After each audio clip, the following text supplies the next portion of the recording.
the homage. Why homage? To whom we are paying homage? And the very concept of homage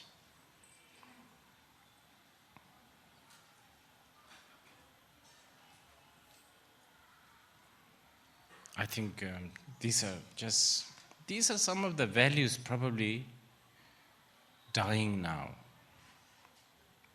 But being someone who has been brainwashed by Buddhists for so long, for someone like myself, these are so beautiful.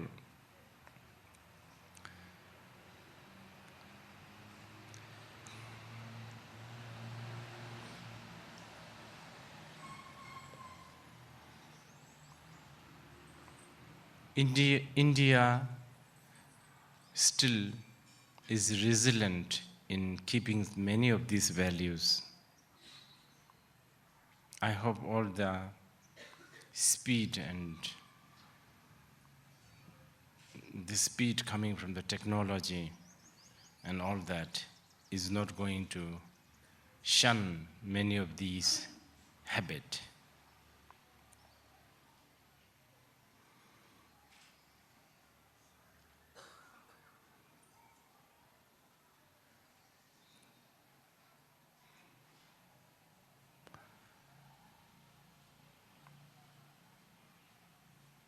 At the least, the gesture of offering homage indicates the humility with the author. But in this particular case, the stanza of the homage really embodies what is it that we are looking up to. What is our role model? What is it that we are trying to achieve?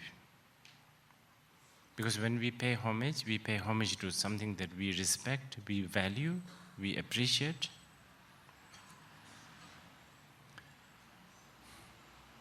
So we pay homage to all the Tathagatas in layperson's language. Tathagatas are realized being.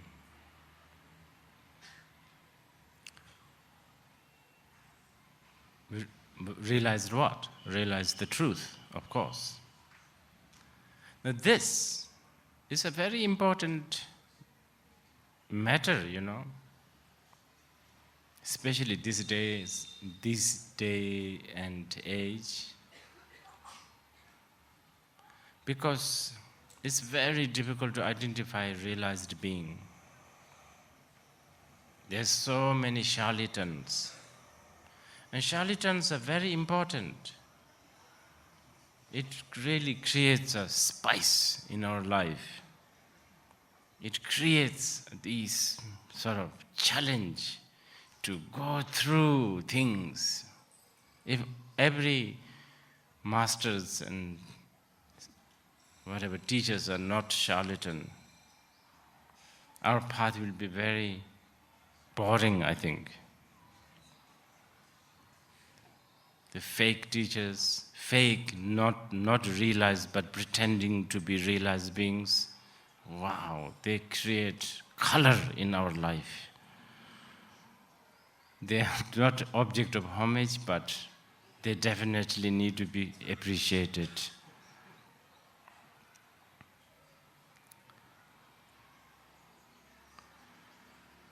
To me, this stanza tells us so much things.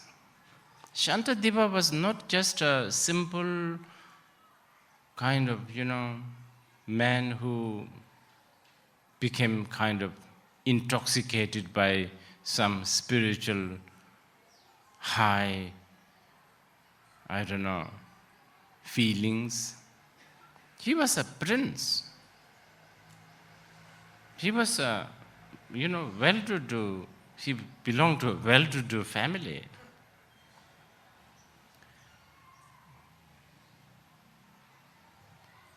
The fact that he chose to pay homage to realized being indicates that there are realized beings that we can pay homage to. It's important for us to know that. I think many of us do realize, to the certain extent, if we work hard, we may become as half rich as Bill Gates. We may become as, if we kind of encounter a good plastic surgeon, we may become as awkwardly handsome as Shah Rukh Khan.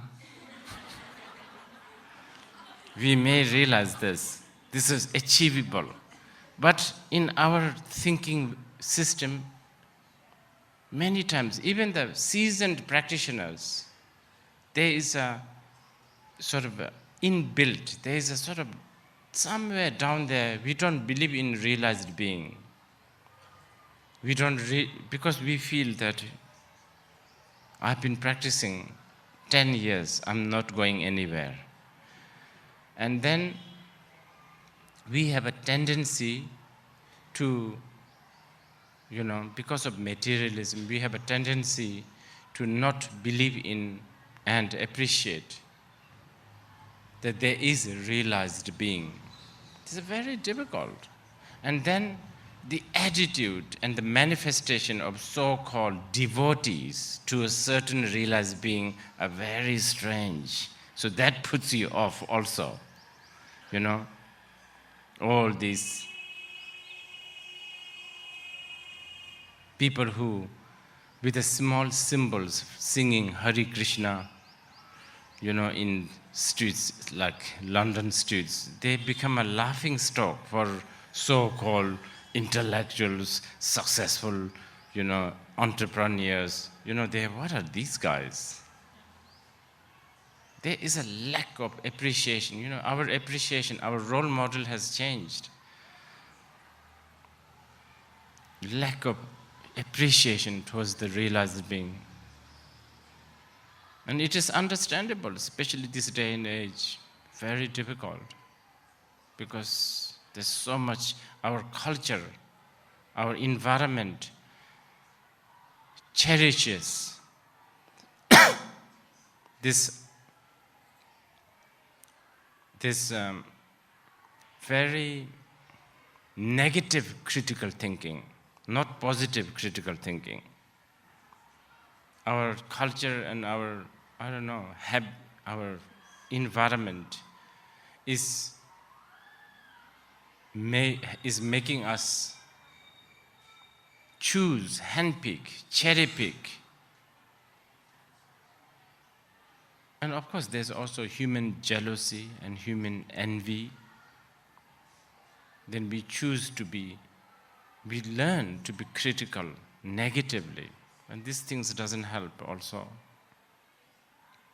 Then also, of course, there's many supposedly great beings, but then down the line we find out they are as corrupted, if not worse, than many corrupted people. And those things, it doesn't matter. So spiritual path, pursuit to the wisdom, path to the wisdom has a big challenge. And the biggest challenge is not being able to get out of the box. Staying in the box makes us really not appreciate the realized being. Anyway, for Śāntideva, he seemed to indicate that there is a realized being, Tathagatas. To them, he offers homage. And then he offers to, the very interesting, the choice of word. He also offers homage to the Dharma, but specifically Chojiku, the Dharmakaya. Dharmakaya aspect of the Dharma. That is very, not the Dharma, the truth, not in the form of scripture or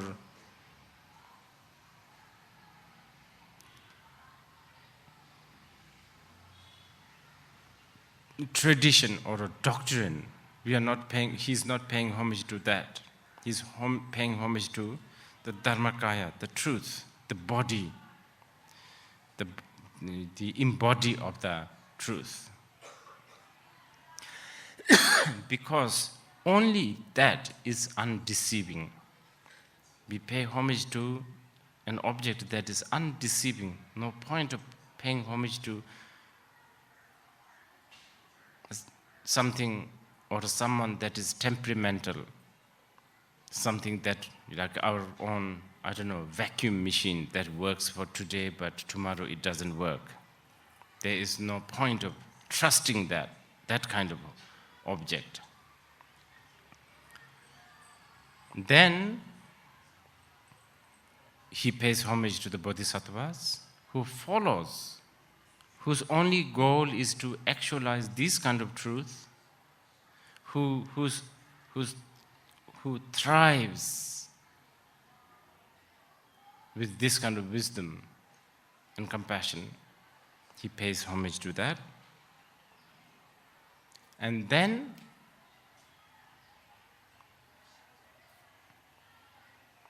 so that's a homage. And then he makes a pledge. This is again, I think, very Indian thing to do, which of course the Tibetans have now adopted. Pledging. After paying the homage, he pledges to write. Or, by the way, strictly speaking, he pledges to utter or expound these according to the sutras. That again has a hidden meaning behind. Again, showing humility, unlike many of the modern authors who in actuality plagiarize everything and then not paying homage to anyone, of course, but somewhere in the preface claims that somewhere along the Californian beach, one day when they were strolling in the sunset, he finds out this amazing truth. And when you read the book, you see all this plagiarization from books like Śāntideva's Bodhicaryāvatāra. And then, of course, in the age of marketing and, whatever, this, materialistic age, packaging works so well. Of course, Śāntideva, I would say one thing probably we didn't do well was packaging of the Śāntideva's Bodhicaryāvatāra.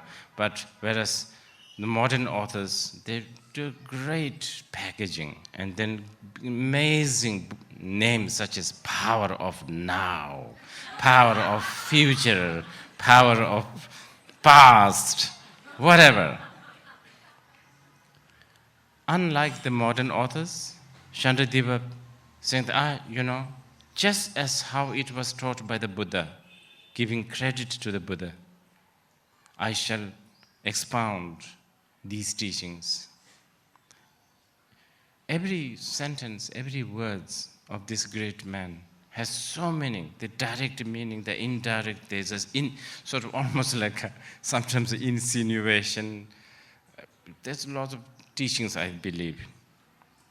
Oh, by the way, he expounded, he was made to say this, all these words, supposedly. Maybe it's a good time to say this. There's something interesting here. Śāntideva, like Chandrakirti, was not just a mere scholar. Very important to know.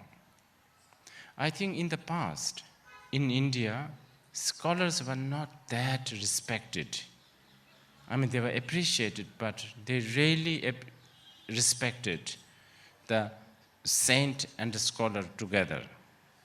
When they are together, Kedub Niden, we call it, the one who is a saint and scholar, saint or a realized being. Now, if you read, like another guy from from Nalanda University, Chandrakirti, he is so intellectual and academical and analytical, and he is just so ruthless with anything to do with the dogma and theory and so on and so forth. But do you know what he did? When he was asked to provide food for the monastery, meaning he was appointed as the chief of, I think, the kitchen for the whole Nalanda University. So he had to look after some 500 buffaloes. But he let go the buffaloes in the field, and when the time for tea comes, tea or I don't know what they used to drink at that time, he milked milk from painted cow. Now here we go.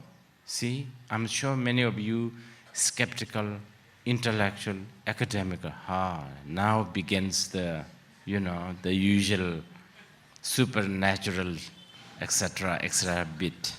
But this is where you have to be careful with your zone.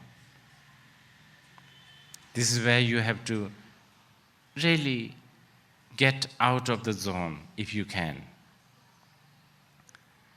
And for that, Chandrakirti was loved and venerated, not because he wrote amazing books, not because he refuted even the existence of the Buddha. Those things were already like a passé and cliché in the Nalanda University. I'm telling you, nowadays there are so many, mainly in the West, all these intellectuals who are, they're proud of being very skeptical about ancient wisdom. I'm telling you,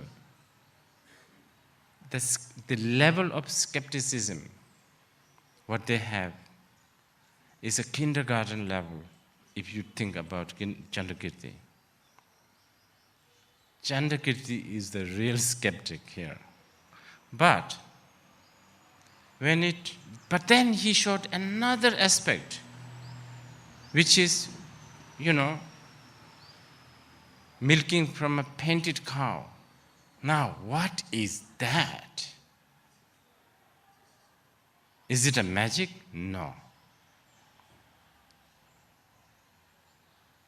Of course, for the ordinary sense, it's a magic, but this is what happens when you can not only understand the truth intellectually, but when you can actually realize the truth.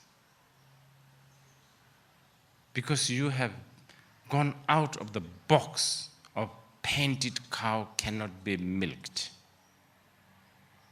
But both you and I have not reached to the level where we can actually appreciate this yet. Anyway, just like Chandrakirti, Śāntideva, our hero here, he was known for being very lazy, and I don't know, he even had a nickname, I don't remember, Busuku or something, someone who sleeps and is lazy. He was like he was one of those sort of goof in the, I don't know, sort of a student who always is kind of sleepy and who's never turn up in the class, I don't know, like something like that. Anyway, to make a mockery out of him, he was forced to teach at some sort of an annual or weekly or monthly seminar to kings and queens and many big dignitaries. And to really make fun of him, they even put a big throne without stairs to climb. And it is believed that for whatever I don't know, nobody knows how he did it, but he certainly was on the top of the throne. And at the amazement of the students in Nalanda and all the other dignitaries and peers and witnesses, he expounded this amazing teaching. And somewhere around the 9th chapter, which if we ever reach, hopefully we do, somewhere, and especially he chose a very correct, this is the word.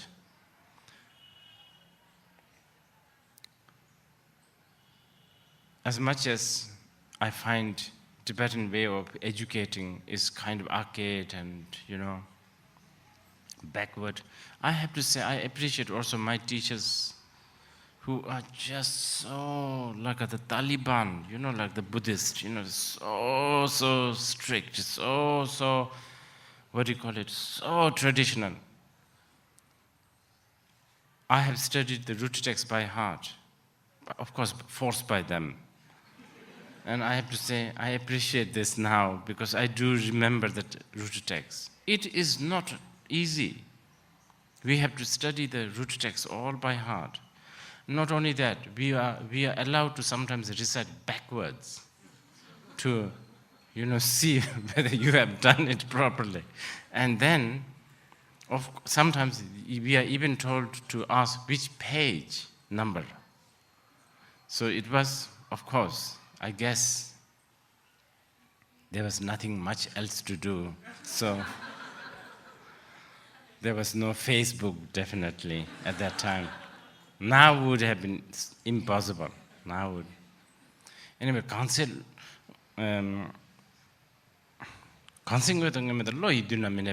this is the stanza. This is a particular stanza in the 9th chapter where he basically said, that real truth, the shunyata, cannot be uttered and cannot be thought about and cannot be contemplated and cannot be even fathomed or imagined. It is around that point he disappeared from the throne. But his voice was there and he finished the whole chapter. Again, like the Chandrakirti's painted cow incident. Whether we can accept this or not, you can always categorize this as a very religious mumbo-jumbo, of course, why not? But anyway, that was supposedly what has happened.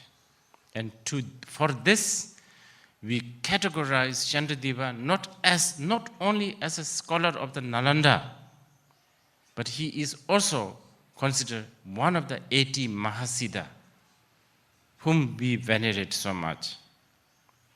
This is something quite nice about Buddhism, and especially Mahayana, and most especially Vajrayana, I would say. We always have a role model, and usually the role model is like, serene, good-looking, gently walking, smiling, probably with a halo, very well educated, well behaving, etc., etc. But you will realize in Buddhism, it's not always like that. There are great beings like Shariputra, whom we also respect. Perfect, morally pure, all of that. But then there's guys like Manjushri, earrings, anklets, probably rings in every finger, not necessarily exuding the image of renouncant, just a layman, beautiful silk garments. According to, Tantric Buddhism, he has consort, Saraswati, and, stuff like that. And then there's an image like Ananda, Kashyapa. There's also, we equally venerate great beings like Telopa, who, if today walk into this room, we might bar him because he smells, because he just doesn't look right. But but we venerate him. This is something, why does these things happen? Because we have the rule of not exaggerating on the ultimate level and not underestimating on the relative level. This is why wild guy like Naropa and Telopa is equally an object of veneration to a serene and beautiful looking and very, compassionate and proper and puritanically perfect guys like Ananda. This is the richness. This is the richness of Buddha Dharma.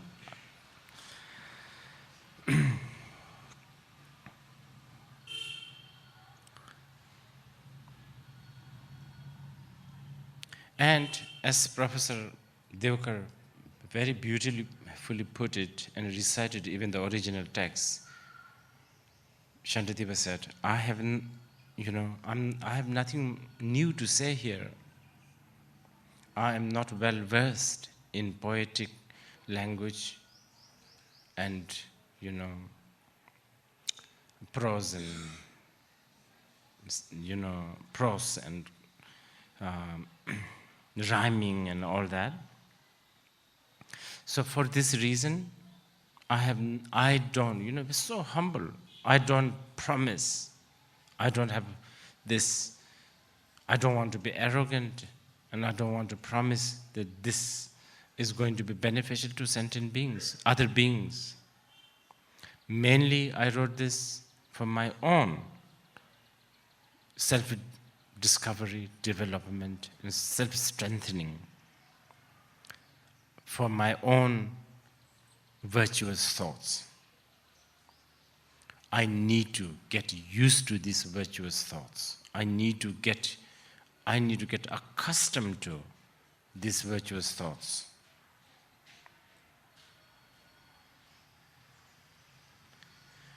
By writing, by composing, by expounding these words,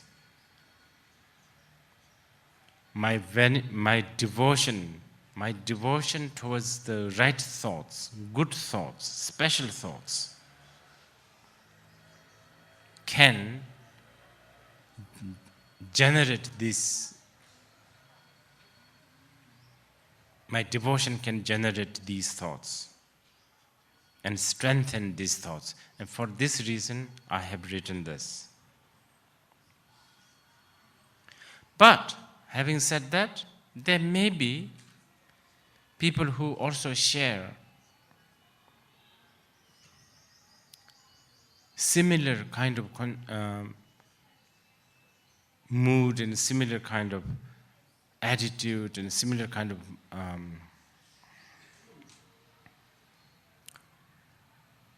inquisitive mind. And if they encounter this, it might help them.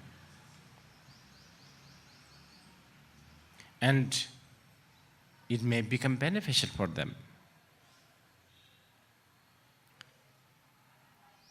So in these sentences, basically, as we know, there's a humility. At the same time, the author has indicated that he's written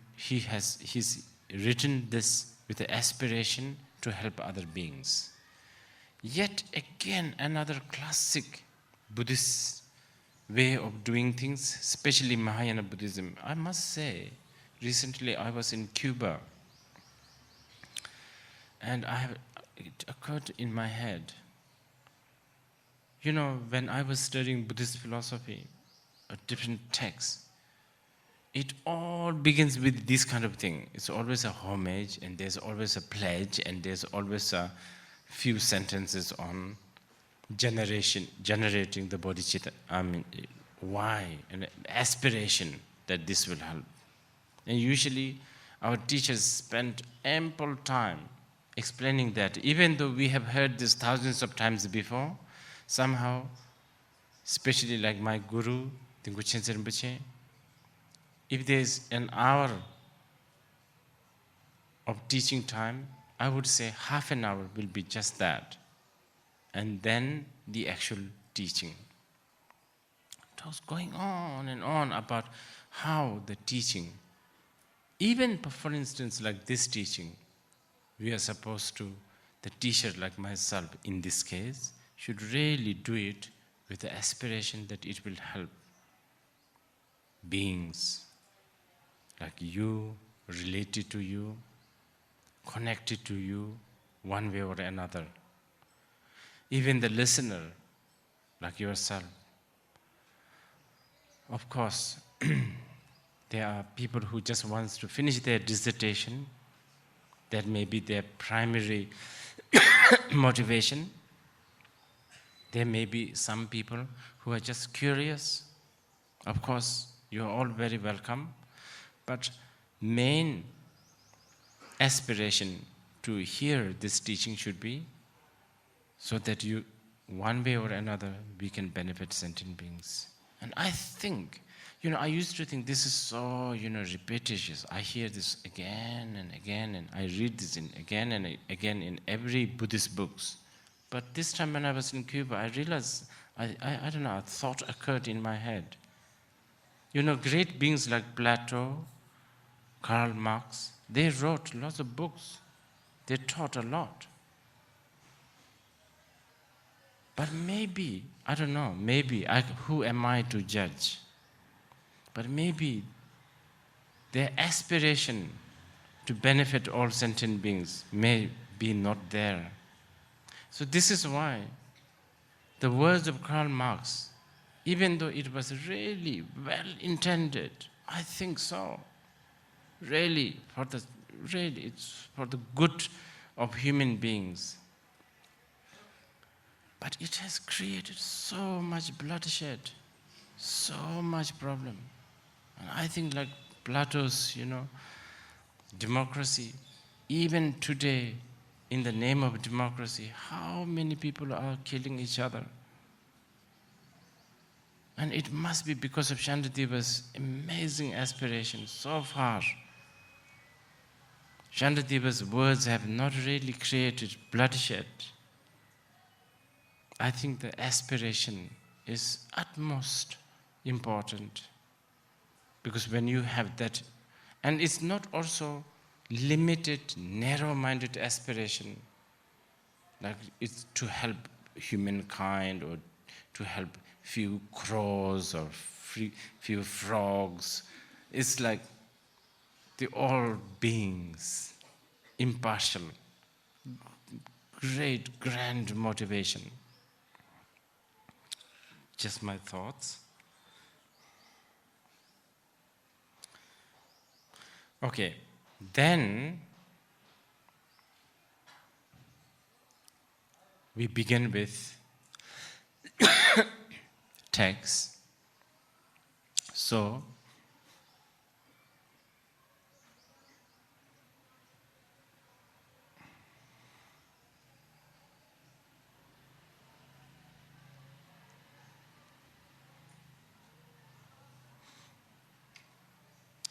we begin with Śāntideva giving us warning that we have this precious human body. What does this mean, precious human body? The ability to differentiate what is virtue and what is not virtue, much better than many, many other beings. I think basically that's what it is.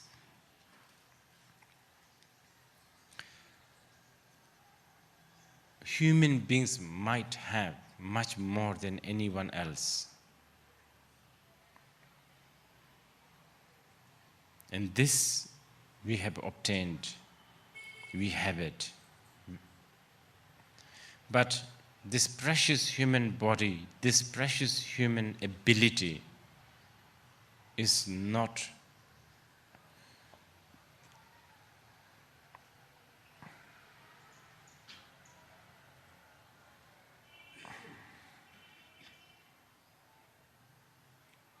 easy to obtain.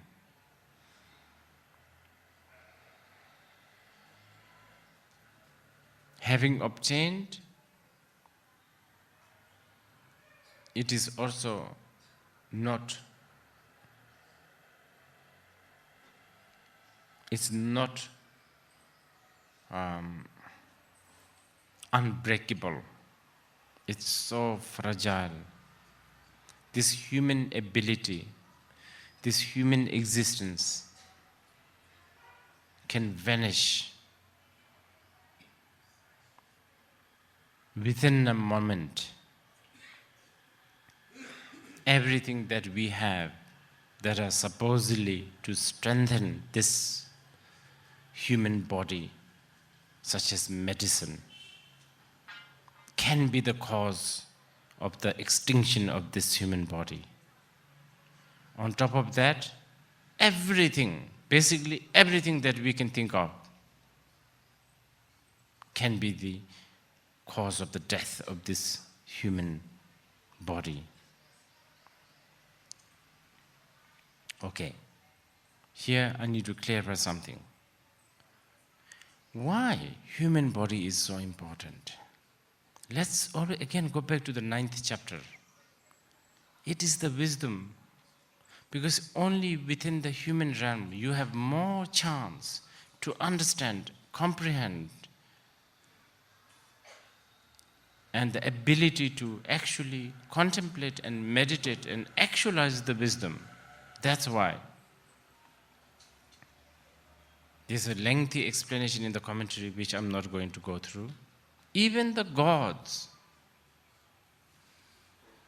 even the asuras, they might be mightier in strength and in wealth, but for someone who is seeking the truth,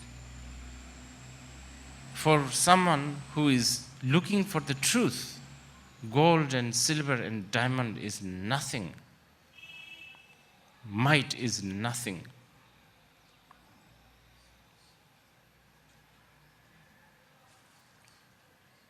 So I just want to put this out.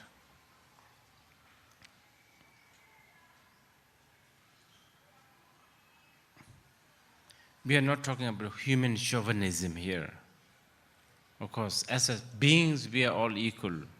Between an ant and a human being, there's no difference. But the difference here is made because in reference to having the ability to understand the truth. Even the gods doesn't seem to have as much, because so much distraction, so much enjoyment, so much entertainment, so much material ability. Because we human beings seem to live right next to the suffering, even though we may have wealth and health and ability, we do also, any minute, right next door or right there, right in front of you, there's a suffering. So there's a really good chance to understand the truth. Really good chance.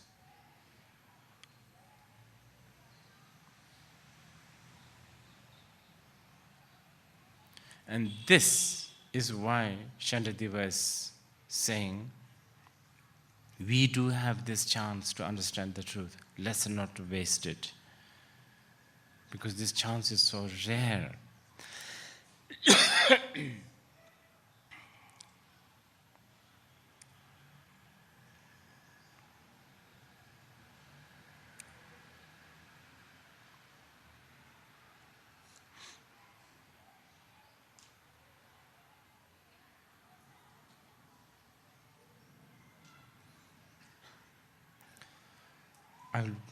Let's go through one more stanza, which is very, very, very important stanza, the next stanza. Quote it again and again in many, many other Mahayana Shastras.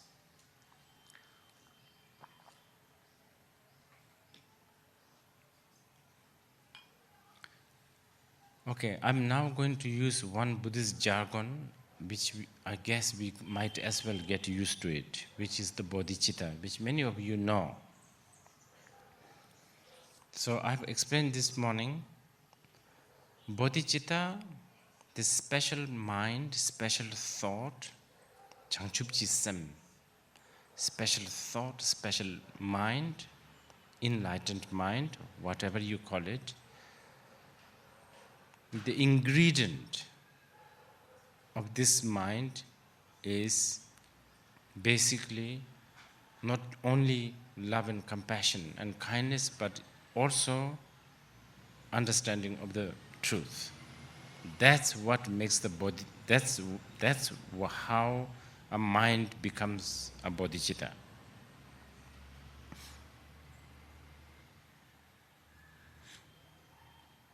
Someone who possesses that kind of bodhicitta is called bodhisattva. Now, then this indicates something. Okay, so can we sort of join the club? Can we become that warrior? How about, if I want to be the warrior, if I want to be that courageous bodhisattva, can I? That's the question. Okay, so we are now in the, the drafting agency. Here is a desk. You want to be recruited. So then we need to write it down, right? What kind of feet you have, flat or Apparently, if you have flat foot, then you can't join army. Do you know that? And if you have, I guess, no fingers, you can't. So we have to go through the criteria. Are you healthy? Are you blind? Are you deaf? Are you this criteria to join this army? So what do you need? What do we need? And this is the Śāntideva's answer. 지들세모 민음 론주 깨지라노 때문에 대신 성지 투이점 지든 손놈으로 당가주 대대기변.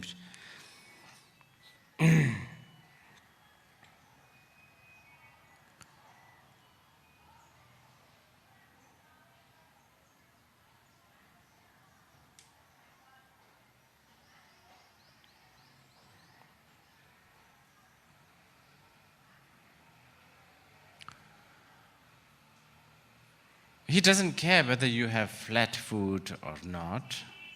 He doesn't care whether you are deaf or mute or whatever. He doesn't. All you need,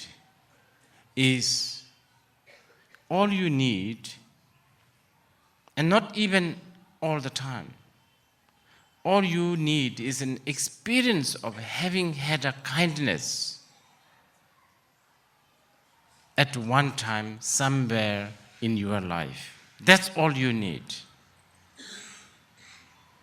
Now this is the commentary is quite long and it's really, it's a big issue.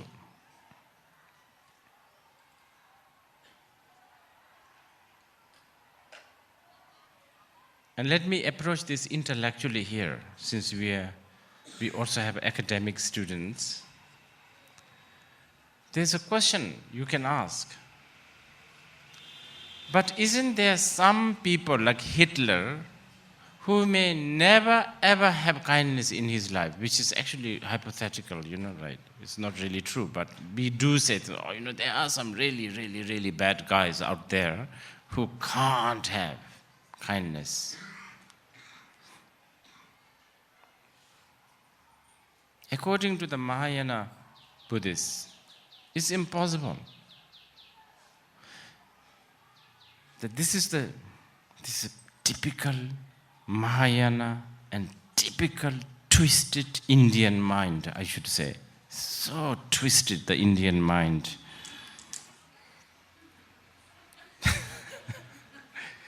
This is how they say. If you know how to harm other beings,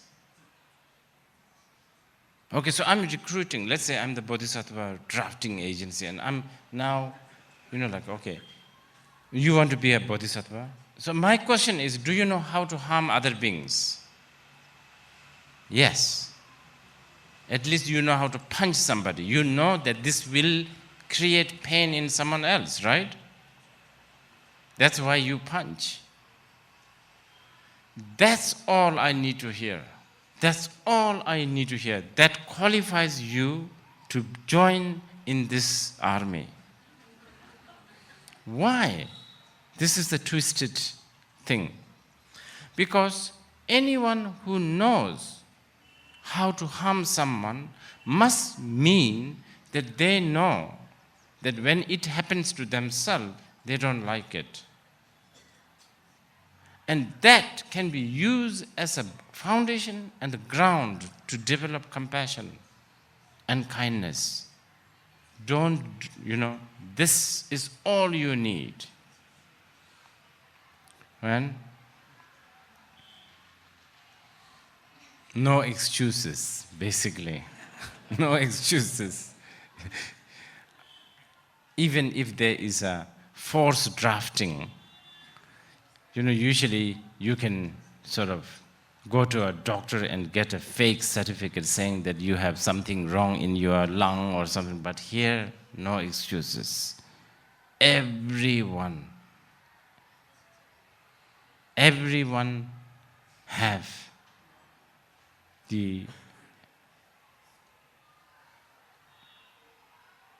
every being has what makes the bodhisattva. Ingredient, that's fundamental ingredient. And then, but here in this stanza though, more explicitly, he said that everyone once in a blue moon, we do have kindness. Even the most vicious ones. And he gave a really amazing, beautiful example of in the pitch dark, lightning. When the lightning comes, momentarily there is a light in the dark. Likewise, yes, we have so much hatred, so much jealousy, anger, pride, envy, all sorts of emotion. But we do also have, at times, unconditional feeling. And that is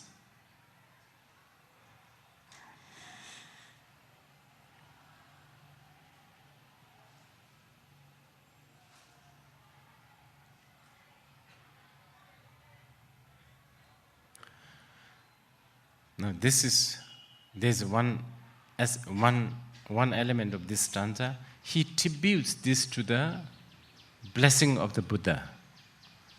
Now, suddenly, he talks like a, theistic almost, right? Like this goodness also comes from the Buddha's blessing. So for some of you, it might, what is this? Are we now believing in Buddha as God? This question, I want to hang it for next 2 years, and when we reach to the chapter 8, if I remember to solve this puzzle, I will then explain to you this puzzle. Why so? So please, somebody jot it down and remind me. Okay, here I will stop and let you ask some questions.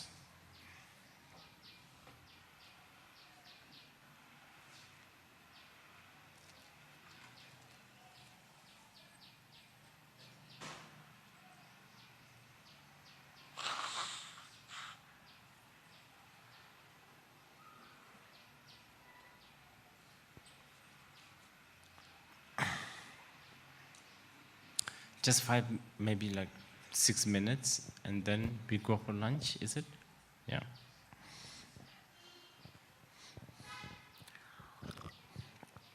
Rinpoche, just a quick question on the 2 truths you mentioned, on exaggeration, underestimation.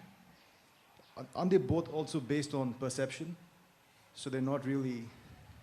So how can you have exaggeration in ultimate sense? Because that's also based on... Oh yes, perception, everything, you are right, yes. So how can you use that to sort of understand the truth? Okay, very good, really good. Now this is a big deal.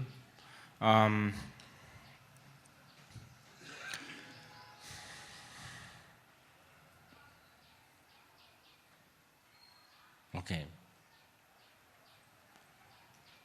I will now quote a great Nyingmapa. This is a Tibetan scholar.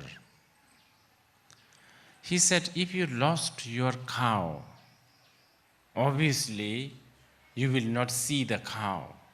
Because if you search, if you need to search for the cow, you will not see the cow. So you have to look at, but yet you have to search for something. For the, right? So the only clue is the footsteps, let's say. But the footsteps is not cow. Perception is the only method to look at the wisdom. This is because of the lack of method. But but the footprints of the hoof is quite viable. I mean, it's quite trustable method. Thank you. It's very,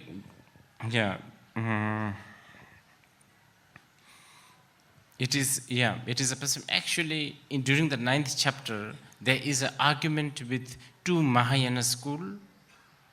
The two Mahayana school is Chittamata, or the mind-only school, and Madhyamika, which is the supposedly Śāntideva belonged to. There is an argument between Madhyamika school and the Chittamatan school. The Chittamatan school believes in, well, I don't know whether they voluntarily believes, but by consequence, they believe that there is a true perceiver. So they believe in perceiver, which Madhyamika also, which Madhyamika, they don't agree. So, okay, make it very simple. Wisdom is not a perceiver.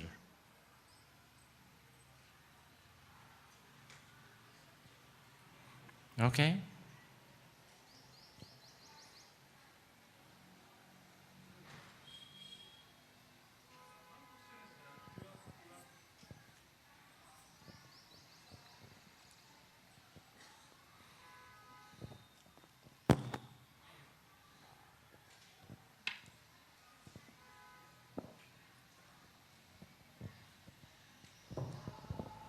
You are using two terms. One is conventional and other one is the ultimate.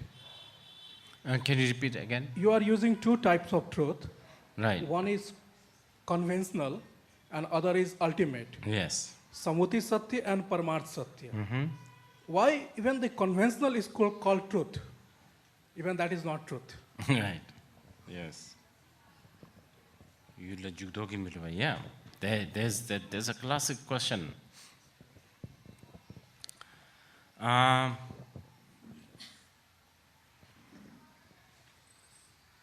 the time being, the answer is very long, but for the time being, because it's temporarily giving you some benefit.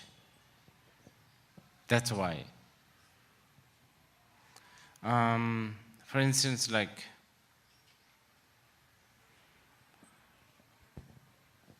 it's like if you are having a nightmare of a snake, the snake is doing the job. You understand what I'm saying? It's, even though it does not exist, it's doing the job of scaring you.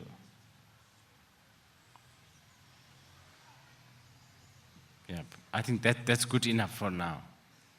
I have to save things, otherwise I will run out of things to say. This is very long.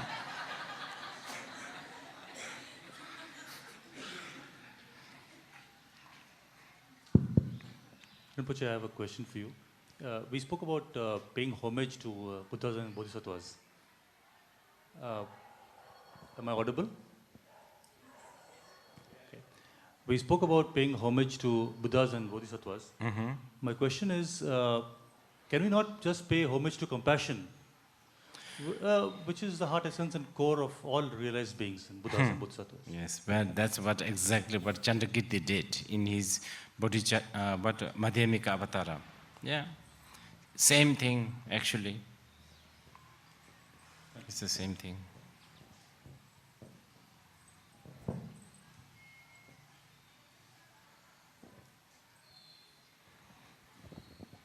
Rinpoche, you spoke about the preciousness of being born in the human body, because Preciousness of? born in the human body, Right. because that's the way we are in the midst of suffering and understand the truth of suffering. But human beings are not only objects of suffering; they also create suffering for other human beings and other sentient beings. So how does Buddhism account for this suffering which human beings create in the world? Oh, yeah. Human beings definitely are ignorant and they create so much suffering, of course. No argument on that one. We are talking about, okay, maybe I should have explained this.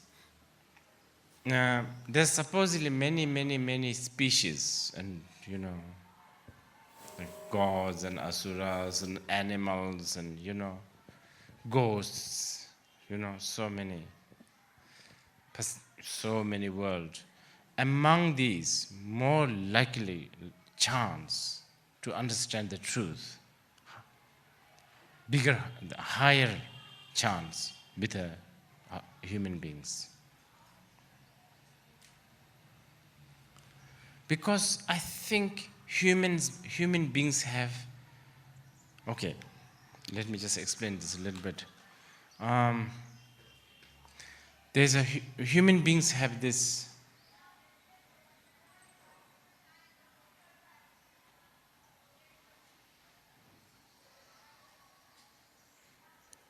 call it ignorance, call it a burden, but kind of useful thing called morality. Does it make sense? Human beings, like cats. After a few months, they begin to marry they begin to copulate with their own sister and brother. They don't think like this kind of thing. Mothers eat their own children. Yeah? So the morality is kind of something. Okay, then how do we define that morality? Morality is something, some sort of a common sense that makes a group of people livable. Am I making sense? Yeah, it's just that. It's not a wisdom. You will hear this later. In Buddhism, morality is lesser than wisdom. Morality with the wisdom is perfect. But morality without the wisdom is a pain in the neck. That is a really, really bad. It will create so much problem. Okay, SP, what's cooking in your head? Thank you. You put morality as one of the factors, but isn't there something little more than that? I mean, wouldn't morality be part of what we call a self-reflective consciousness? Yes. In that a cat doesn't ask, who am I? What is this consciousness? Yeah. But only human beings have that ability. Yes. And because we have that, then we have morality. Because am I doing the right thing? Or should this person be doing this or the other thing? Yeah. And many other factors. I was just quoting a few. Things like, we have an address. That helps to understand the truth, by the way. You may be surprised. I mean, especially in the beginning. You know, the animals don't have an address. They're completely in panic. Okay, when is the next dinner? Where? How? Where is the time for the truth? Who is going to eat me before I eat someone else? So all that. At least we have a key, a door. We have some sort of a door.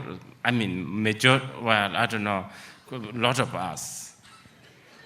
I mean, this is a big thing. There are certain human beings who are carrying AK-47,